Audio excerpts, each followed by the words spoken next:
From New York and on the new Hot 97 app, Ebro in the morning on Hot 97.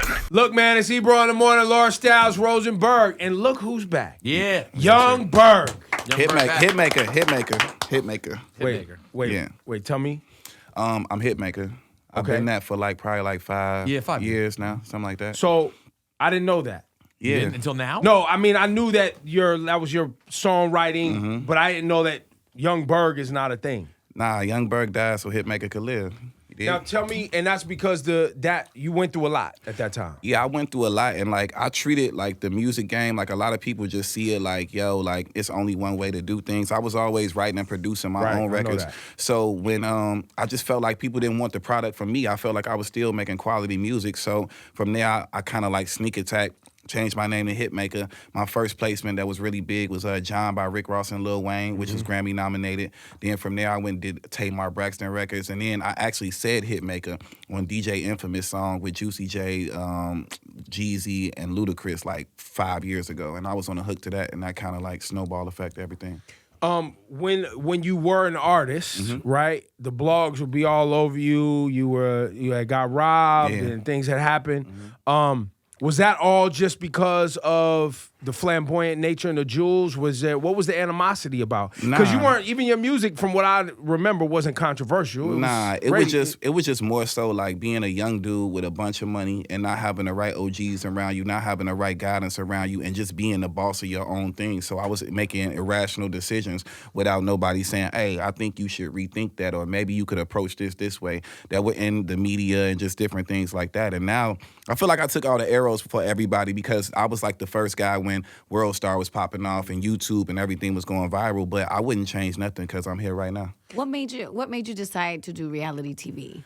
I was working with Nicki Minaj and Puff Daddy at the time, and honestly, Nicki Minaj at that point really liked love and hip hop. She was into it. It's probably a guilty pleasure for her, and she allowed me to go say her name on a TV show. Yo, you can use that platform. Go say that you're working with me, and Puff allowed me to do the same thing. So I thought it would be a good look to do that, which it didn't turn out to be, but it is what it is. But at that time, you was trying to find your path. Yeah, right? for sure. Post-artist path. Yeah, for sure. I always wanted to be an executive.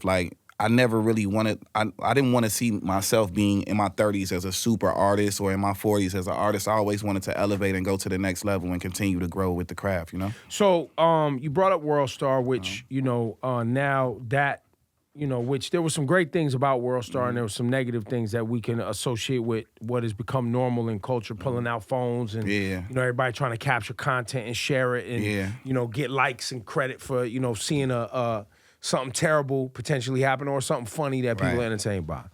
Now you see artists perpetuating lifestyles and it's turning out to be RICO charges and court cases and all this other shit. Yeah. What advice would you have for a young artist? You said you wouldn't do nothing different because you learned from it, but could people learn from the Hitmaker / Young Berg story? Yeah, I mean, learn from all my mistakes, but at the same token, I think that right now, being exclusive and not just being all over the place is what's hot to me. You know what I'm saying? Say that not again. Being exclusive and not burning yourself out on social media. At times, I think that's what's took away. It's helped a lot of people, like a Cardi B. There are rare occasions when things like that happen, but Kendrick Lamar, J. Cole, Drake, all the people that we know, they don't get active on social media until they have actively something to roll out. But if you burn yourself out on social media, I think it could be a not good thing for you. And as a songwriter first, right? Because that's your primary, of course. What you do, and producer, you make beats too. I'm sure you come across a lot of young artists that only thing they have to offer is what? Their profile on social media or some sort of. I don't rock like that though. If you don't got talent and your music don't speak for, I don't sign gimmicks. I'm also the vice president of Atlantic Records. I've been there for 2.5 years, so I don't sign gimmicks. I don't entertain things like that. I go for straight talent. I'm cut from a different cloth. I got my first deal with DMX. Shout out to DMX, which I have big plans on giving DMX his first big hit record. You know what I'm saying? Shout out to Swiss or whatever. His first hit record after. Yeah, post this new run.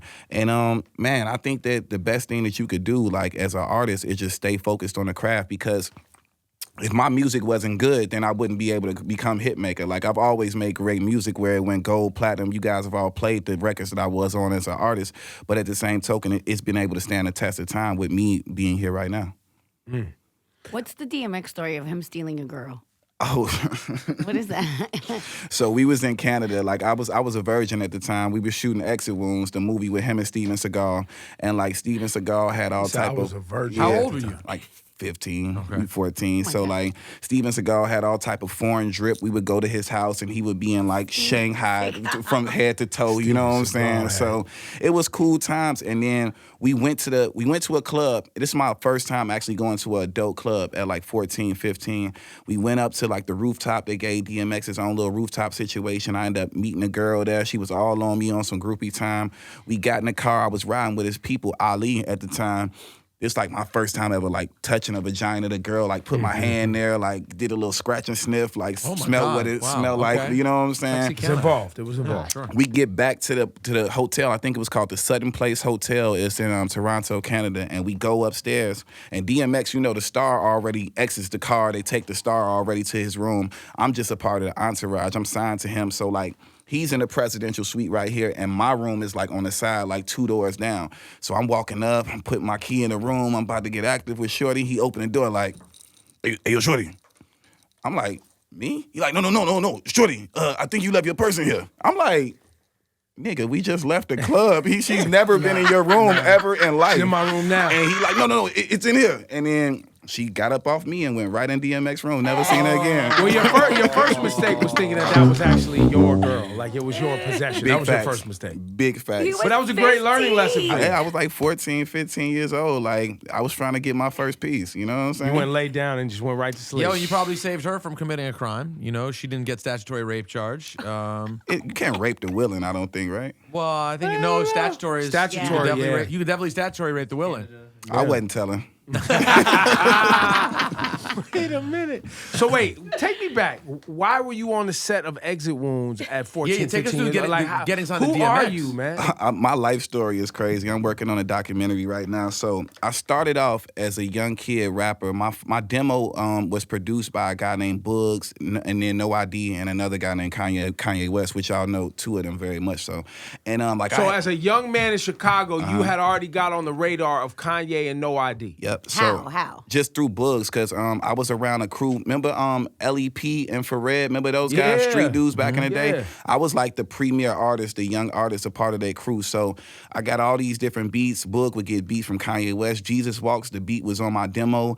Talib Kweli, Wanna Be Good to You, that beat was on my demo. Like a lot of different things. So How old were you at this time, though? 14. Okay. So we shopped my demo around, and then at that point, I was meeting a lot of different people. I met Eve, then I met DMX on the set of What These Bitches Want from a Nigga. And this is crazy because Aaliyah was there. That's why I got Aaliyah tatted on the back of my neck. Aaliyah was with X. Wait, you got Aaliyah tatted just because you was on the same set with her? She was just showing mad love, God, and then she passed, and I wasn't aware of it.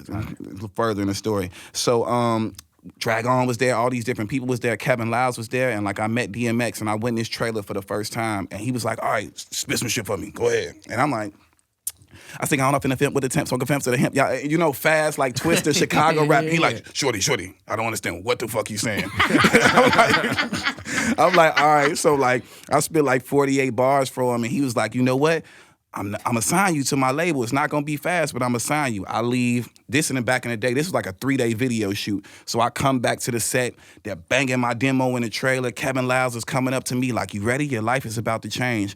I'm like, yo, this is crazy. Now fast forward. 3 days later, LEPD, same guys, pay to get me in a club. I think they paid like $800 to get me in a club called Luna Park. This is when like the Lakers were in the championship. They had just won. Dr. Dre was in the club. Jay-Z was in the club. Dame Dash, Exhibit. It was mad people in the club. And my producer, Bugs, at the time was like, hey, shorty, we finna meet everybody in the club tonight. Went, met everybody. Now Jay-Z and Kobe Bryant are like walking out the club, and the whole club is following them. I'm at the top step with my producer. He like, hey, yo, Jay. And it was like a movie, like the whole thing just stopped. And everybody turned around. He was like, you ain't heard shit until you hear my shorty spit. Met the man standing down there, Exhibit, Jay-Z. So I go down there. Hey, yo, I'm real naughty. Hollow tips up in my steel for. I was going crazy for him. And Jay was the like, actual bars? Yeah. Okay, and he was like, yeah, like, this is hard. So I spit. I had a battle rap session with Exhibit. Method Man, and Jay and them left. And then from there, that's when the bidding war started between Jay-Z and DMX for me to be on that. Actually, hip-hop. Shout out to hip-hop. I posted the freestyle recently with me rapping at 15 years old, and he commented under like, that was the Berg. I wanted to sign. You got the best demo ever. And then, unfortunately, you know, DMX, well, fortunately, too, he strong-armed me for Jay-Z. Like, he was just like, you're not signing with nobody else but me. And just like took me away. And I y'all signed still with good him. to this day in full circle. Now you helping him. Yeah, I just seen DMX in the Topanga Mall not too long ago or whatever. So how do you view, given that start, which is such a crazy start, how do you view the rap portion of your career? I think that it was, well, that beginning part, that was guns and shooting people. Like, I was like 4'4", like 15 years old. I was a shooter, like in my mind, in my raps, but that was farthest from the case. And then from there, it evolved to me just loving women and just being in that type of pocket. And then that's when I got my deal as Young Berg. And from there, I had my own label deal with Epic Records. And I put out Sexy Lady. That was my first record, but it was independently done. It was the #1 record in LA independently before I got my deal. And then after that, I remember being in Epic and I had this song called The Business, and I'm like, yo, I want to go with this one next. My artist is on the song, and Charlie Walk had to be like, he had to smoke the craziest blunt ever because he was in his office tap dancing on a piano talking about, no, Sexy Cannot's gonna be your biggest record of your whole career. You and Ray J, you guys are going straight to the top. I'm like, yo, you really trying to make me right, said Fred. I just went from Sexy Lady to Sexy Cannot. I'm campaigning to be the sexiest nigga in America right now in the music industry. Like, I'm not trying to go back to back with the sexy.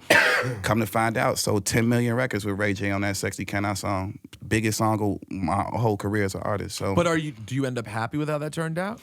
Yeah, I mean, why wouldn't I? Me and Ray J went like back-to-back tour buses and just was slaying the whole world. You know what I'm saying? Like, went crazy. But do you think it hurt your rap aspirations? I think that it put people in a perspective like, oh, this is a cute kid that keeps making the same song over and over again. Insert him here, insert him there, which kind of bypassed the whole history of me having been a great demo and getting signed to DMX. So it did hurt in some way. Some ways, because it seemed like a plant. It seemed like an A&R, like, okay, he's cute.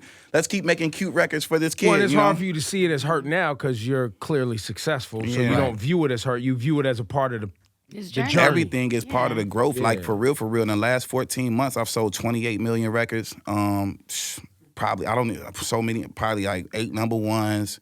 So many top 10s I can't even name right now, for real.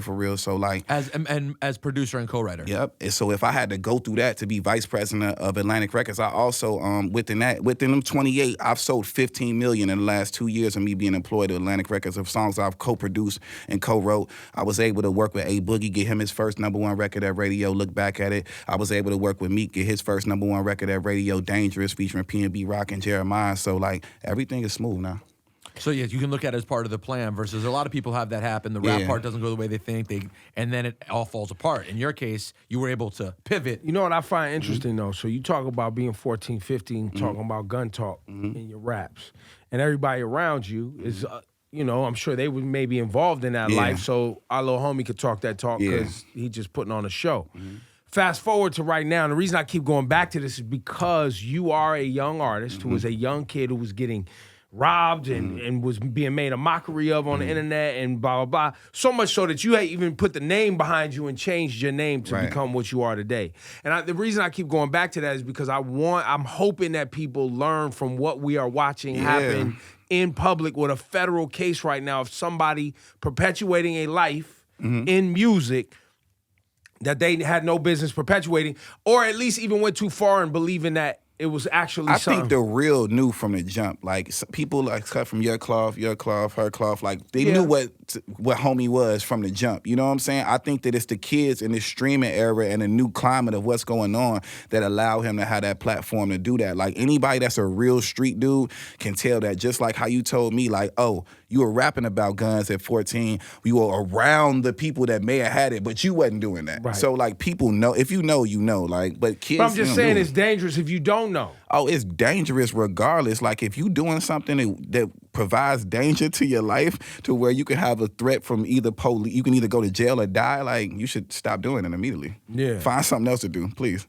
And so do you now want to be an artist again? No. I'm putting out a producer album similar to Khaled, similar to Mustard. Shout out to Khaled and Mustard because this process is not an easy process. It's probably easier to be an artist than to actually do one of these albums. I'm just doing it to come full circle because they say Young Berg would never have another hit record, and now Hitmaka has pretty much a lot of hit records.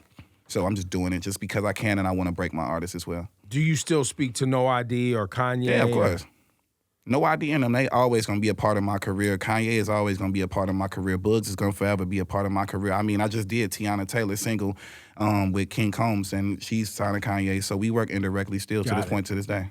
And so what's your opinion of where music is? Other than this, obviously the shit you're doing, what do you see happening out here that you love or that you think is not so good? I feel like the substance, the real is cutting through. You know, like we know who the top tier artist is, and I can also still respect some of the new cats that's coming out that's doing their thing. I just want it to be authentic to whoever you are. Like how we were talking about Homeboy, like that wasn't authentic to him. Like I want whatever your message is and however you deliver it, just make it authentic to the person you are. So and more so now than ever, you can be a nerd rapper. Like you can be like anything as a rapper. You can be the weirdest guy in the world right now and still be number one, you know? So as long as you stay true to self, I don't see like people being able to judge it. Like if you like, like Little Tech Out, like when I see that, like I'll enjoy the record. I can tell that he's not the, you know what I'm saying? Like he's not perpetuating something. Exactly. So I mean, he lies in his lyrics. I think I read some of his lyrics to him in an interview. Everybody lies in their lyrics. I was like, bro. so do you actually have a ghost or a phantom?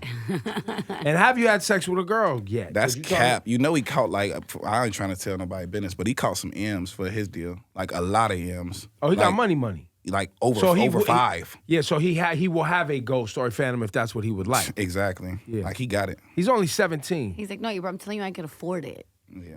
Yeah, but when he wrote the song Ransom, bruh, it was the first song he ever recorded in his life in his friend's closet. Right.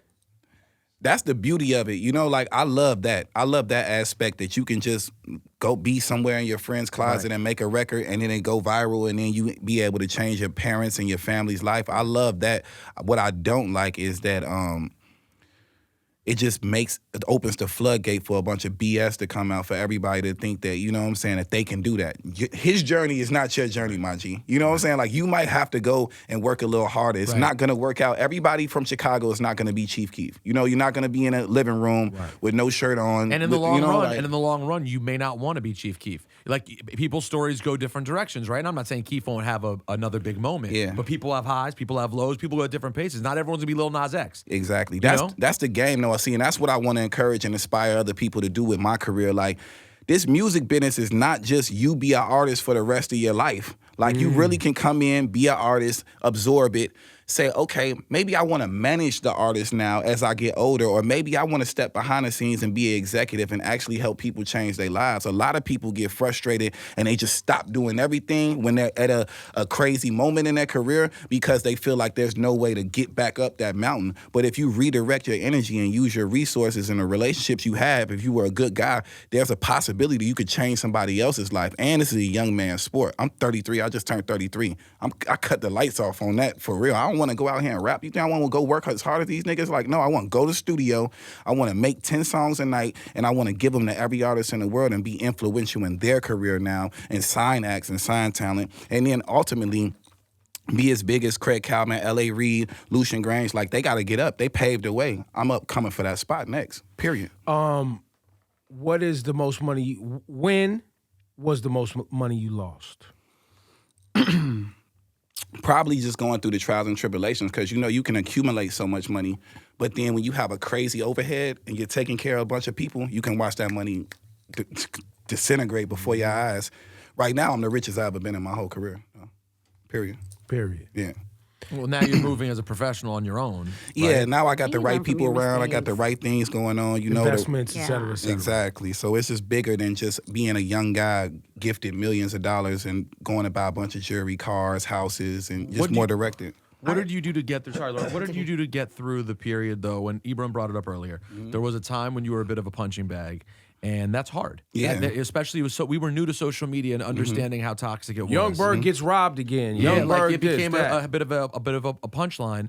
How was it hard for you, and how did you get through it? It was pretty hard, but I mean, this is all I know is music, so I didn't have a choice. It wasn't like, oh, I could just quit and go do something else. Like, this is all I knew. So it was just more so about how do you flip it? How do you flip the script? How do you still stay in this business? Because you do love the music of business. So how do you stay in that and just recreate yourself? And I just watched I was able to watch Titty Boy go from Titty to 2 Chainz. That was super inspirational for me, because I was like, I remember when nobody was feeling Titty Boy. You know what I'm saying? Like, I was there pre-duffel bag. I was there when he was riding around in 745 dumping all pounds of weed to people. You know what I'm saying? Like, that's how far back I go. So once I seen him change his whole script, I'm like, yo, this is really possible, and just went from there. He is an inspiration. How did it affect your business, though? Because at the time, it's like magnified, obviously with the blog, social media. So you're at a really low point in your life, and you're trying to rebuild. How did it affect your business? I mean, business stops. Yeah. People stop wanting to do business with you. So then from there, they pay attention to the headline more so than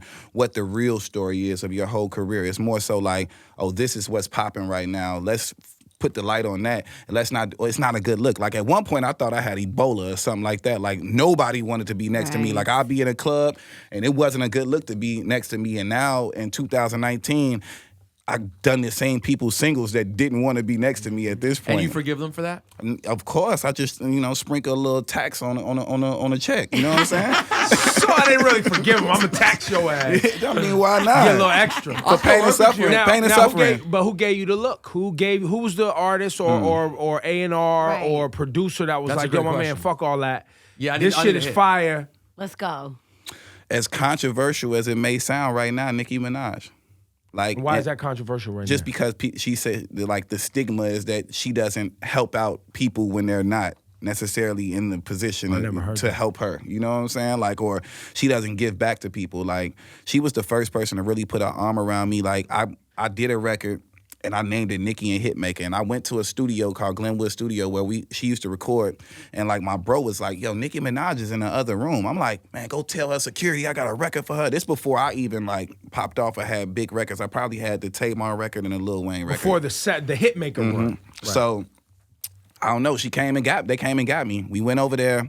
I played a bunch of records. By like the 3rd record that I played, I could tell she was into it. She was feeling it. And then by the end of the night, she was like, just no lie. She was like, yo, like, I ain't gonna lie to you. Like, I've been rocking with your music since this. And she played my song, The Business. And I was like, oh, shit. Like, I was kind of hot before Nicki Minaj was hot, so maybe she was looking at the song and did enjoy. Attention to everything. Yeah, she was trying to move exactly. So from there, we just became like super close. She gave me her studio, allowed me to just be in her studio every day and be around her 24/7. And I did 6 records on that Pink Print album. That's dope. That's so dope. That's dope. Are you guys working on anything new? We spoke recently. I haven't spoke to her in a long time because when her and Meek started dating, I had to fade to black at that point because she was in a relationship. You know what I'm saying? So we worked a little bit after we were supposed to work, and we've linked up. But our lives have changed so drastically from when she knew me. That was 5 years ago. Right. So from then to now, like, we have to kind of like meet on the same page and just get on the same vibe. But we spoke recently. What's the future since you're making so many records? Like, you said you make 10 records a night. Yeah, that's what you said. And I'm sure that's variations of a beat and a hook. Nah, it's just really just hooks and full songs. When I go in the studio, with my partners, my partner Christian and my whole team, the way I do demos is hook, verse, and then the hook comes again. I leave the second verse and everything open for the artist that we sell it to have some type of creativity on a record to go in. Maybe they want to write their own second verse, because publishing, so we can split it all. So it could be fair for everybody involved. But pretty much any song you ever heard from me came with the built-in song, and they just embellished from there. And then, so but people can remove your verses. You're not writing verses for people, though. I have. I won't say I have. Yeah, of course you don't want to out that because then that ruins the business. Exactly, and a lot of people gotta chill with that shit, Ebro. Like, as a writer and a producer, it's almost like an unwritten rule that for you to be anything that happens with that artist in the studio, that you don't talk about it at all. But I guess the reason I'm asking, where's the future of sound going sonically? Where's things? So if you're doing that many records, that means right now you're sitting on possibly 50 songs that potentially may end up on albums in the future or singles coming soon. I'm kind of like the one that started. So when I started this whole vibe, like I remember Jeremiah changed my life. He took me on tour with him when I was in a bad spot after loving hip hop. He took me on a tour with J. Cole, Big Sean, himself, and YG. And like that allowed me to be around people and be around these guys. That's what prompted us to do Big Sean Bounce Back, which is 5 times platinum. That's what prompted a lot of different things. So as far as sound and just, I was used to be on a tour with him like, I'm about to be the Puff Daddy of this generation. And niggas was looking at me like, nigga, if you don't go sit your ass down somewhere. And I'm like, nah, for real. So, I mean, when you hear these flips on the radio, when they're executed correctly, like when it's a throwback joint or something like that was done like strategically. You're the one bringing these R&B samples back. I'm the one that brought all of them back when they sound good. There's some that don't sound good. And I wanted to get there because I wanted to now bring Rosenberg into the conversation, who every time one of these R&B samples has been on the radio in the last year, because it's been about the last year. Yeah, like a year. Rosenberg's like, oh, they sampling that now. Oh, shit, they bringing that back. Who the fuck is bringing all these R&B samples back? That's you. Yeah. See, but I can't. The first time and the second time? I can't rock with Rosenberg for that because he's a hip-hop purist and he knows for a fact that every song that he loves is a sample of something that's been a sample. No, that's true. And some of them I really like, honestly. So what are some of the ones that you directly did? From a sample standpoint. Lord, it's so many. Some of them I really love, and some like you didn't have to do. You just hate it when it's so like blatant, and there's no like nobody really flipped anything. Yeah, I can even like it if it's blatant, if it's the right nostalgia, right? If it makes you feel something that you're like, I wanted to feel that again. Yeah, but nah, you're full of shit. Really? Because you gotta give me some examples. No, because there are some that you've had to catch yourself because you're older than you think you are. Right. And then I'm like, so oh, you'll shit, be like, oh shit, that was 20 years ago. Yes. So it makes sense. Because it feels like sometimes they're 9 years old and they're not. Right. Meek Mill Dangerous has an interpolation of Jodeci, and that still plays on Hot 97 right now. I hate that one. But that's not your fault. That's a good record. It's just not for me. Well, it got burned out. It got burned out. It like reminded me of being on the radio back at that time. Like, how can you hate that one? That one is fire. Well, no, because it got burned out. It got burned out. Did you do you did the LMA Meek Mill too, right? Nah, I didn't do that. Thank God. I would have kicked you out. Oh, yeah, whoa, right. You hate that? Hey, yo, wild, bro. Rosen. Yeah, you bugging. Stop Hold capping. on, hold on. Let me hear Dangerous again real quick. All right. Hold on. I can give y'all a list of the hoes. Trouble featuring City Girls, She's a Winner, The Bonfire, Automatic, A Boogie, Look Back at It, Jeremiah, Ty Dolla $ign. I did they whole project. Like YFN Lucci, Trey Songz, All Night Long, Leighton Green featuring PNB Rock, Lil Baby, City Girls, Leave 'Em Alone, Tiana Taylor featuring King Combs, How You Want It, Lil Now Marlo. wait, Tiana Taylor, King Combs, you straight up were like, yo, we gonna redo this Total record. King Combs, you gonna do the Diddy part. I didn't do that. So she got King Combs, but what people have to understand with me flipping these records, they're not samples. I work with incredible people. Musicians. Paul Cabin is the guy that's playing all this music behind it. Like even 2 Chainz featuring Ariana Grande, Rule the World, where I flipped the A. Marie. That is not a sample. Y'all replayed That's all replayed music. Every one that we doing is replayed music. And why are you going, and for people learning, why go that route to replay and not sample? Because it's an interpolation, so you don't have to get publishing up on a master. If you use the original song, then you have to pay for the master as well. So you can just pay for the writing and not for it. So yeah, Dangerous is a good record. It's just we do a morning show, so like every morning when you don't clean it up now. Let him. Yo, if you don't like it because y'all played it so much, I'm cool with that. Yeah, no, that's well, his check. That's a bigger check. That's basically. I'm all right with that. I'll take that L for real. The first time you wake up, then you go to. It's just a lot. So and now, are you guys interpolating a specific era on purpose? Me, this is just things that I like, things that I grew up on. Like they're also like Ebro. I'm not gonna lie to y'all. I got like 15 more singles that are about to come out before the end of the year with all new artists and all different people that's coming out. I flipped a lot of more that's gonna come out. That's different eras. Like I flipped Khalees Bossy. That's on an artist that's gonna come out, and it is fire. That could so be fire because that beat was fire the first time. I love that it was record. just the bossy vocals. I don't think worked for people. Nah. What are you talking about? Khalees that was a hit for Khalees, wasn't but it? I'm a Khalees fan. Not everybody is a Khalees fan. It wasn't as big as it should have been. For how crazy that song was, I just don't think people like that. I'm bossy. I just don't think it worked with people.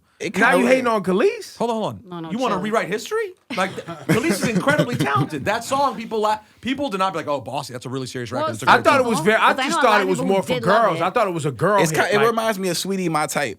Like that's what it puts me in a feeling of. Like My Type, Sweetie. My Type is the #1 song. Yeah. I know. It's for women though. Like if I see a man pulling up playing My Type, I'm kind of looking at you a little. Yo, you like, can't drive up playing bossy ever in your No, it was life. for girls. That's my point. Like I didn't have an opinion on Bossy other than I thought it was just a girl anthem. But what I'm saying, when I hear that beat though, I can hear how someone could take that and go. And it's knocking too. It's It's different hard. drums. It's so knocking. you did My Type? Absolutely not. London on the track did that London record. did that. Yeah. Shout out to London, who he's amazing. another person who's been around.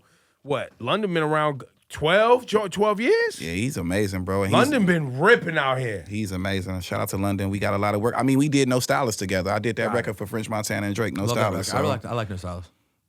It's an up tune. I said that one played a lot too. So that Not as much as you don't know. Go check the charts. Yeah. Dangerous been playing up here. We still on Dangerous. Are we still on it? No, I'm just saying. Well, he said because he was like that played a lot too. No Stylist didn't play like Dangerous did. Wow, man, this guy Dangerous, man. Well, it was also the Jeremiah. It was also the LMA made it tough for me.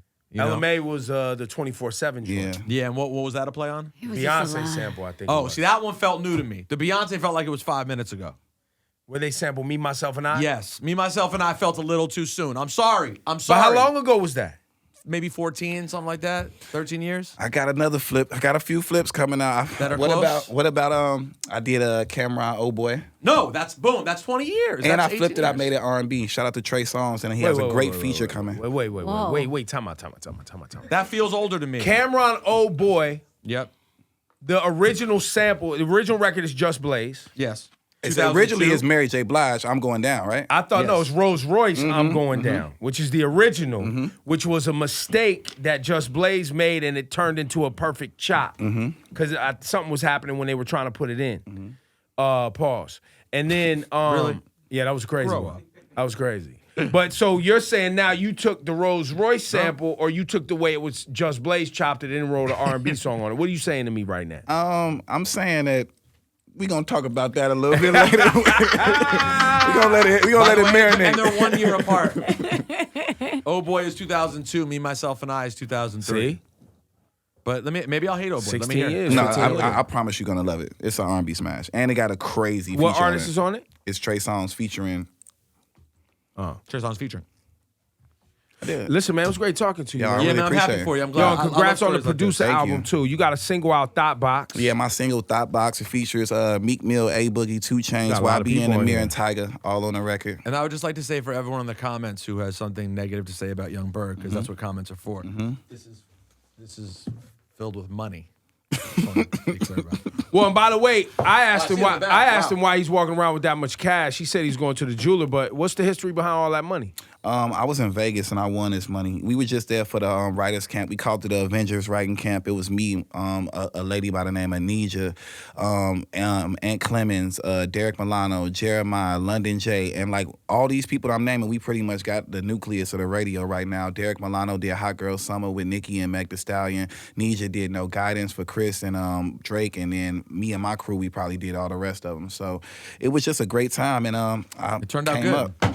Little gambling side. Yes, sir. Yo, look, his name is now Hitmaker. Big to my new single Thought Box coming out right now. The array of things that are in this I know. bag, by the way. Cartier glasses, No, cough drops, weed, drops, Newports, 50,000 in headphones. cash. Yeah, you're a mess, bro. Yo, listen. But I really want to say while we on this platform that, I want to be inspirational for anybody that's been through any type of BS or whatever. It don't matter what you're going through. It could be a regular job, 9 to 5. It could be a music industry. It could be sports. Like, as long as you stay focused and keep your faith in God and work hard, you can come back from any adversity that you may face. It could be a health scare. It could be anything. And work hard, As boy. long as you work hard and keep your faith and keep faith in God, you'll be right back here talking to Ebro and everybody on Hot 97. You did? Yo, this is Hitmaker. I still want to call him Young No, Berg. Hitmaker. I've known him so long as Young Hitmaker. Berg. Yeah. Yo, Hitmaker, give it up one time. Thank you.